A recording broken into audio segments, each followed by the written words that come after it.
Hi everyone, GCAN course complete ചെയ്ത നഴ്സസിന് വേണ്ടിയിട്ടുള്ള ഒരു ഓപ്ഷനാണ് നമ്മളിപ്പോൾ ഡിസ്കസ് ചെയ്യാനായിട്ട് പോകുന്നത്. GNM നഴ്സസ് ക്വാളിഫിക്കേഷൻ അപ്ഗ്രേഡ് ചെയ്യാൻ വേണ്ടിയാണ് GCAN ഓൺലൈൻ കോഴ്സ് ചെയ്യുന്നത് തന്നെ. ഈ കോഴ്സ് ചെയ്യുന്നത് വഴി GNMന്റെ ക്വാളിഫിക്കേഷൻ അപ്ഗ്രേഡ് ചെയ്ത് post graduation level qualification achieve ചെയ്യാനായിട്ടും നഴ്സസിന് സാധിക്കുന്നു. GCAN കോഴ്സ് അപ്രൂവ് ചെയ്യുന്ന കൺട്രി എന്ന് പറയുമ്പോൾ അത് ഓസ്ട്രേലിയ ആണ്.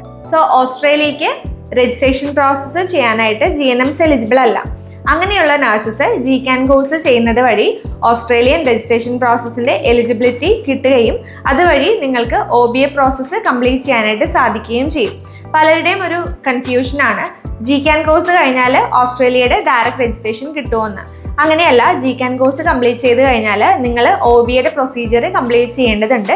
NCLEX എക്സാം അറ്റൻഡ് ചെയ്യണം, OSCE എക്സാം അറ്റൻഡ് ചെയ്യണം, പിന്നെ ലാംഗ്വേജ് ടെസ്റ്റും കംപ്ലീറ്റ് ചെയ്യണം.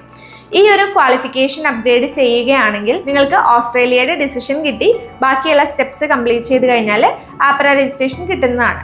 സെയിം ടൈം ന്യൂസിലൻഡ് നോക്കുകയാണെങ്കിലോ, ന്യൂസിലൻഡിൽ GCAN കോഴ്സ് അക്സെപ്റ്റഡ് അല്ല. ബട്ട് GNM നഴ്സസ് ആണെങ്കിൽ നിങ്ങളുടെ എക്സ്പീരിയൻസ് വെച്ചിട്ട് ന്യൂസിലൻഡിന്റെ ലൈസൻസ് പ്രോസസ്സ് കംപ്ലീറ്റ് ചെയ്യാൻ സാധിക്കാറുണ്ട്. എന്നാൽ ഓസ്ട്രേലിയൻ പ്രോസസ്സ് ചെയ്യുമ്പോൾ GNM ആണെങ്കിൽ GCAN കോഴ്സോ പോസ്റ്റ് BSc കോഴ്സോ മാൻഡേറ്ററി ആണ്. സോ നിങ്ങൾ ഓൾറെഡി GCAN കംപ്ലീറ്റ് ചെയ്ത നഴ്സസ് ആണെങ്കിൽ നിങ്ങൾക്ക് ഓസ്ട്രേലിയൻ രജിസ്ട്രേഷൻ ചെയ്യാനായിട്ട് സാധിക്കുന്നതാണ്. NCLEX-നും OSCEയും ലാംഗ്വേജ് ടെസ്റ്റും വേണ്ടി വരും. കൂടുതലും ഗൾഫ് കൺട്രീസിൽ വർക്ക് ചെയ്യുന്ന നഴ്സസ് ആണ് GCANന്റെ കോഴ്സ് ചെയ്യുന്നത്. കാരണം ഇതൊരു ഓൺലൈൻ കോഴ്സ് ആണ്. സോ വർക്ക് ചെയ്യുന്നതിന്റെ കൂടെ തന്നെ ഓൺലൈൻ കോഴ്സ് കംപ്ലീറ്റ് ചെയ്യാൻ പറ്റും എന്നുള്ളത് കൊണ്ടും ഗൾഫ് കൺട്രീസിലുള്ള നഴ്സസ് ഒത്തിരി പേര് ഈ ഒരു കോഴ്സിന് ജോയിൻ ചെയ്തിട്ട് രജിസ്ട്രേഷൻ പ്രോസസ്സ് നമ്മൾ ത്രൂ ചെയ്യുന്നവർ തന്നെയുണ്ട്. ബട്ട് ഇതിനകത്ത് ഞാനൊരു ക്ലാരിഫിക്കേഷൻ നിങ്ങൾക്ക് തരാം. നിങ്ങൾ GNM നഴ്സാണ്, ഗൾഫ് കൺട്രീസിൽ വർക്ക് ചെയ്യാണ്, ബട്ട് നിങ്ങളുടെ എക്സ്പീരിയൻസ് വരുന്നത് പ്രാക്ടിക്കൽ നഴ്സാണ്. സോ പ്രാക്ടിക്കൽ നഴ്സായിട്ട് വർക്ക് ചെയ്യുന്ന നഴ്സസ് ആണെങ്കിൽ ഡസ്മ ഇന്റർനാഷണൽ ഈ ഒരു കോഴ്സ് റെക്കമെൻഡ് ചെയ്യാറില്ല. കാരണം നമ്മൾക്ക് ഓസ്ട്രേലിയൻ പ്രോസസ്സ് ചെയ്യുന്ന സമയത്ത് എക്സ്പീരിയൻസ് നോക്കുമ്പോൾ രജിസ്റ്റേർഡ് നഴ്സ് ആയിട്ടുള്ള എക്സ്പീരിയൻസ് തന്നെ വേണം. ബട്ട് നിങ്ങൾ ഈ ഒരു കോഴ്സിൻ്റെ എൻക്വയറി മറ്റ് പല സ്ഥലങ്ങളിലും ചെയ്യുമ്പോൾ കോഴ്സ് കംപ്ലീറ്റ് ചെയ്യാനായിട്ടുള്ള ഗൈഡൻസ് ആയിരിക്കും തരിക. ബട്ട് കോഴ്സ് കംപ്ലീറ്റ് ചെയ്തത് കൊണ്ട് കാര്യമില്ല, നിങ്ങളുടെ എക്സ്പീരിയൻസ് അവിടെ ഒരു മാറ്ററാണ്. നമ്മൾക്ക് ആപ്ര രജിസ്ട്രേഷൻ കംപ്ലീറ്റ് ചെയ്യാനായിട്ട് സാധിക്കും. പക്ഷേ ആപ്ര കംപ്ലീറ്റ് ചെയ്തിട്ട് നമുക്കൊരു ഇൻ്റർവ്യൂ സ്റ്റേജ് എത്തണമെങ്കിൽ നിങ്ങളുടെ കറണ്ട് എക്സ്പീരിയൻസ് നോക്കുന്നതായിരിക്കും. സോ കറണ്ട് എക്സ്പീരിയൻസും സ്റ്റിൽ വർക്കിംഗ് ഒക്കെ നോക്കുമ്പോൾ പ്രാക്ടിക്കൽ നഴ്സ് ആണെങ്കിൽ നിങ്ങൾക്ക് ജോബ് കിട്ടാൻ സാധ്യത ഒട്ടും തന്നെ ഇല്ല. അപ്പോൾ അങ്ങനെയുള്ളവരാണെങ്കിൽ നിങ്ങൾ ഈ ഒരു GCAN കോഴ്സ് ചെയ്യേണ്ടതില്ല. ഓസ്ട്രേലിയ എന്നുള്ളൊരു ഡെസ്റ്റിനേഷൻ ചിലപ്പോൾ കുറച്ച് ഡിഫിക്കൽട്ട് ആയിരിക്കും. പക്ഷേ RN എക്സ്പീരിയൻസ് ഉള്ളവരാണെങ്കിൽ നിങ്ങൾക്ക് ഈ കോഴ്സ് കംപ്ലീറ്റ് ചെയ്യാം. ഞാൻ ഈ ഒരു കാര്യം എടുത്ത് പറയാനുള്ള റീസൺ, പല നഴ്സസും ഇതിൻ്റെ സത്യാവസ്ഥ അറിയാതെ പ്രാക്ടിക്കൽ നഴ്സായിട്ട് വർക്ക് ചെയ്യുന്നവരായിരിക്കും. അവർ കോഴ്സ് കംപ്ലീറ്റ് ചെയ്തിട്ടായിരിക്കും ഡസ്മേനെ അപ്രോച്ച് ചെയ്യുന്നത്.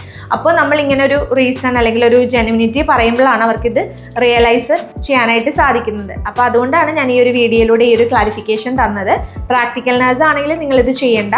നിങ്ങൾക്ക് ആ ഒരു പോസിബിലിറ്റി അല്ലെങ്കിൽ ഓസ്ട്രേലിയ എന്നുള്ളൊരു ഡെസ്റ്റിനേഷനിലേക്ക് എത്താനായിട്ട് കുറച്ച് ഡിഫിക്കൽട്ട് ആയിരിക്കും, ജോബിൻ്റെയൊക്കെ സമയത്ത് കിട്ടാനായിട്ട് പാടായിരിക്കും. ബട്ട് RN ആണ്, GNM ആയിട്ട് വർക്ക് ചെയ്യുകയാണ്, ഇന്ത്യയിലോ GCCയിലൊക്കെ വർക്ക് ചെയ്യുകയാണെങ്കിൽ ഡെഫിനറ്റ്ലി ഇതൊരു പാത്വേ തന്നെയാണ്, ബെസ്റ്റ് ഓപ്ഷനാണ്. കാരണം പോസ്റ്റ് BSc ആണെന്നുണ്ടെങ്കിൽ 2 വർഷം എടുക്കും. ഈ ഒരു കോഴ്സ് കംപ്ലീറ്റ് ചെയ്യുവാണെങ്കിൽ നിങ്ങൾക്ക് 6 മാസത്തിനുള്ളിൽ ക്വാളിഫിക്കേഷൻ അപ്ഗ്രേഡ് ചെയ്തിട്ട് പിന്നെ ഓസ്ട്രേലിയൻ രജിസ്ട്രേഷൻ ചെയ്യാനായിട്ടും സാധിക്കും. ഓൾറെഡി BSc കംപ്ലീറ്റ് ചെയ്ത ആളുകളാണെങ്കിൽ നമ്മൾ ഡസ്മ ഇന്റർനാഷണൽ ഈ ഒരു കോഴ്സ് ചെയ്യാനായിട്ട് റെക്കമെൻഡ് ചെയ്യാറില്ല. കാരണം BSc നഴ്സസ് GCAN കോഴ്സ് ചെയ്യേണ്ട കാര്യമില്ല. ഓസ്ട്രേലിയൻ പ്രോസസ്സിന് ഡയറക്റ്റ്ലി എലിജിബിൾ ആണ്. NCLEX OSCE ലാംഗ്വേജ് ടെസ്റ്റ് ചെയ്താലും മതിയാവും. ഈ വീഡിയോ കണ്ടുകൊണ്ടിരിക്കുന്ന GNM കംപ്ലീറ്റ് ചെയ്ത നഴ്സസ് ആണെങ്കിൽ നിങ്ങൾക്ക് ഡസ്മ ഇന്റർനാഷണൽ ത്രൂ നഴ്സിംഗ് രജിസ്ട്രേഷൻ്റെ പ്രോസസ്സും ബാക്കിയുള്ള മൈഗ്രേഷൻ്റെ ഹെൽപ്പും ഒക്കെ ലഭിക്കുന്നതായിരിക്കും. പ്രൊസീജിയർ ഏറ്റവും ഫാസ്റ്റ് ആയിട്ടും അധികം ഡിഫിക്കൽട്ടീസ് ഇല്ലാതെയും കംപ്ലീറ്റ് ചെയ്യാൻ വേണ്ടിയിട്ട് നമ്മുടെ ടീം നിങ്ങളെ ഹെൽപ്പ് ചെയ്യുന്നതായിരിക്കും. സോ വീഡിയോ യൂസ്ഫുൾ ആയെന്ന് വിചാരിക്കുന്നു. വീഡിയോ ഇഷ്ടമായെങ്കിൽ എല്ലാവർക്കും ഷെയർ ചെയ്യുക, ചാനൽ സബ്സ്ക്രൈബ് ചെയ്യുക. പുതിയൊരു ഇൻഫോർമേറ്റീവ് വീഡിയോ ആയിട്ട് വരുന്നവരെ ബൈ.